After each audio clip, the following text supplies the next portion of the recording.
Hi, Hollywood Progressive crowd. It's Dick and Nia this time. Sharon was out gallivanting, seeing I'm not quite sure who, maybe her daughter in Maybe. Virginia.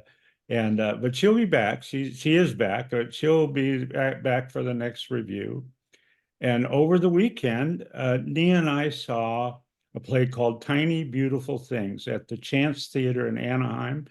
That Chance Theater is a wonderful place to see a play. It's a broad stage and they decorate it wonderfully. Most of the plays we go to are pretty heavy duty, oftentimes involve civil liberties, racism, the Black experience, particularly. We recently saw and reviewed King Hedley II, which was about the Black community in Pittsburgh, written by August Wilson. Tiny Beautiful Things is not that. Doesn't mean it wasn't good, but it's much more on the level of how people live their life and get through their life. And the basic conceit is there's a writer whose career and life is kind of stalled. And out of the blue, she is approached to take over an online help column, kind of like a Dear Abby kind of thing. Initially, she didn't go for it. She has no background in that kind of thing. It doesn't pay anything. But then she thinks twice and she does it. And it's based on a real story. And the writer of the book did that for a couple of years. And out of that came a book, which was evolved into the play we saw, and then was further evolved into a series on Hulu. So what do you think, Nia? Yeah, I really like this play. Like you said, this wouldn't necessarily immediately fall under the social justice category, but it's definitely a wonderful representation of just the human condition in general. There was a lot of really heavy, weighty um, topics that were hit, and there were some much lighter ones, but all were relevant to just being alive, just being a human being. And I think it probably could be argued and debated that those trickle down to social justice issues, to how people carry the burden and cope with the burden in different ways, and how that results in what they have available to them to cope with them. um this was a really well done play, I thought.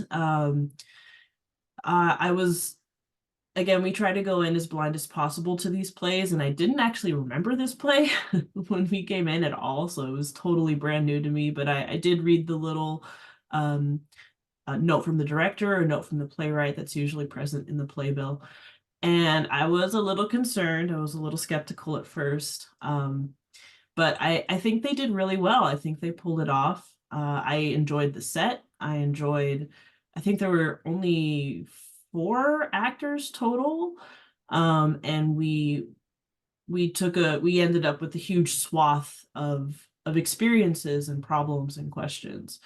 Um, I liked there were some technical things. I feel like I'm a nitpicker with these, but there were some technical things that um didn't take me out of it. It didn't ruin my experience. It didn't really alter my experience, but if I would give feedback, I did notice a couple of things. For instance, the passage of time was a little wonky for me. I'm real big on knowing how much time is passing, and the amount of time that passed from the perspective of the woman writer, the main character of the play, versus how much time would have passed in order to have the relationship that there was between the people writing in and the writer, the female main character, didn't seem to align for me. It seemed like for her it was just one night, but there was clearly an established relationship with the people who were reading her column and would respond in, that must have developed over weeks, days, months, maybe even years. Um, but I enjoyed the realness of this play. I don't think there was an attempt to try and mask anything or try to, sugarcoat things. This was a very raw play, and I certainly am interested more in the playwright's experience. I'm interested in pursuing, finding and watching the show. because it was just such a uh sort of real, just sort of a real, this is life, this is matter of fact, and very enjoyable. Like I said, though, not social justice. This is not, didn't really comment on the experience directly of, like, for example, the Black experience in America or anything like that. There's a whole, part two that could probably be made with the similar motif, but just coming from, the African American population, and another one for the Latin American population, et cetera, et cetera. But I do think that most, if not all of these things hit sort of a more general uh, um, the human condition, just things that any person could potentially experience within their lifetime. What did you think, Dan? Well, so how it worked is the writer, to protect her personal identity, adopts the name Sugar. So the various people write in Dear Sugar, and then there were three other characters, three other actors, uh, two men and a woman, and they adopted different people. Mhm. And it was as if they were at home or in the library or wherever they with their laptop writing these stories, but they were actually on the stage. And so the writer was interacting with them in real time, and there was a fair amount of back and forth. And the three people, the three actors, adopted numerous people and would throw on a scarf or something and be somebody new, or put on a hat and be somebody new. I thought all that was very clever, and it's true that they weren't talking about civil liberties and civil rights, but they were talking about the loss, the loss of a loved one, the loss of a relationship, confusion about identity. And it was very nicely done in the sense that if you couldn't identify with each and every letter writer, you could identify with at least some of them. So Absolutely. very nicely done. It's a lovely theater.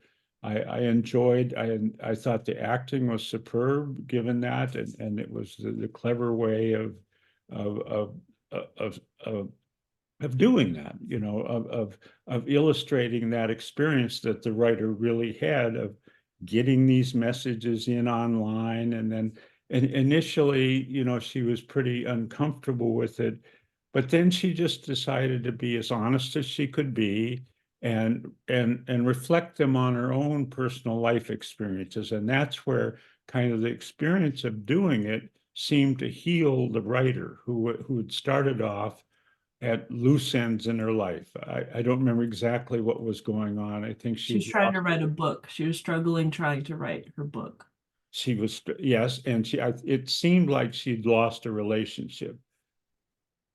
I'm not sure, but it was, she was alone, and she was a writer, and she was stuck, but at the end, obviously, what came out of it was a book. I mean, she got a book, which has become a play, has become a Hulu series. So obviously, that was pretty cool.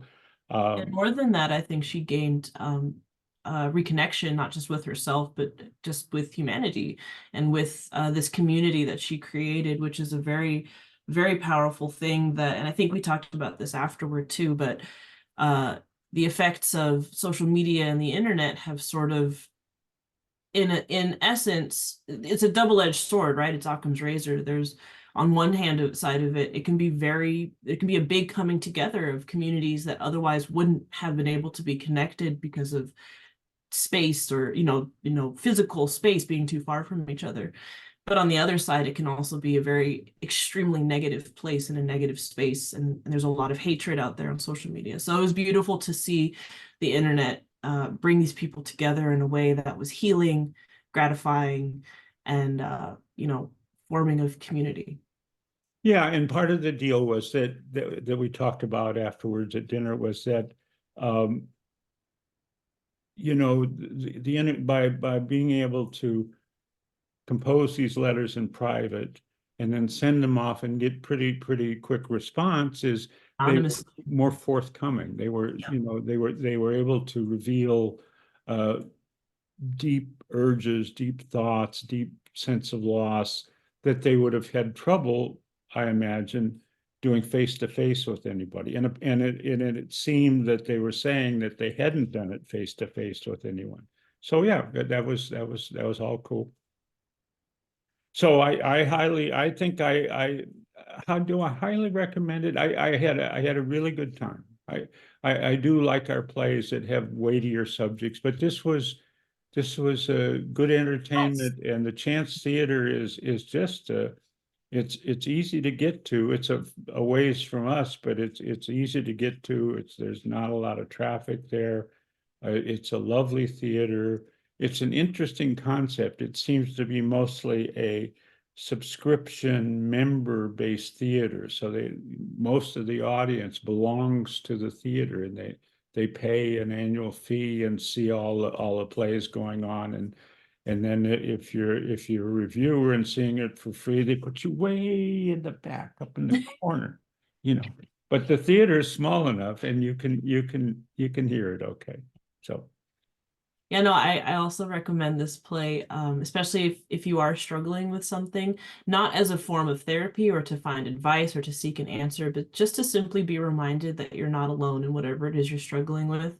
There are other people out there in this vast, vast world that have experienced or are experiencing what you're experiencing or something very similar and can relate to you. And it's a beautiful, beautiful reminder of connection.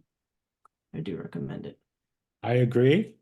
So I think this weekend, Sunday, we're going to see a play, but I think let's invite Sharon along. I guess. What do you think? I guess. Sure, why not? She's right here. Okay. Thank you, Nia. Nice job. See you Sunday.